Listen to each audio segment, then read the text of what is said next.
In this video, I'll show you how to easily recover deleted stories on Facebook. Make sure to watch until the end to avoid any mistakes, and let's get started.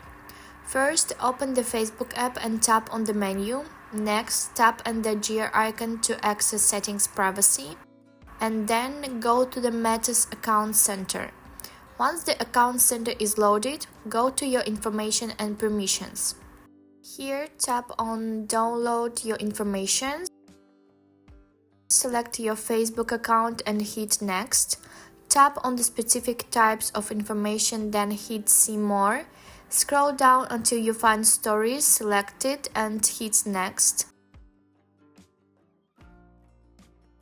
You can now select a specific date range. By default, it's set to the last year, but you can choose any range from 1 week to all time. Then hit Save. You can also choose the media quality, which is set to medium by default.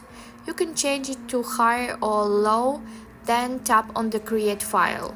This will collect all your data, including stories, into one file available for download.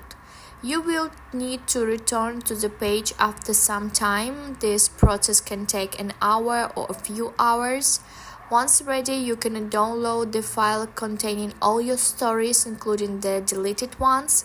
And that's it, guys. If you found this video helpful, don't forget to hit the like button.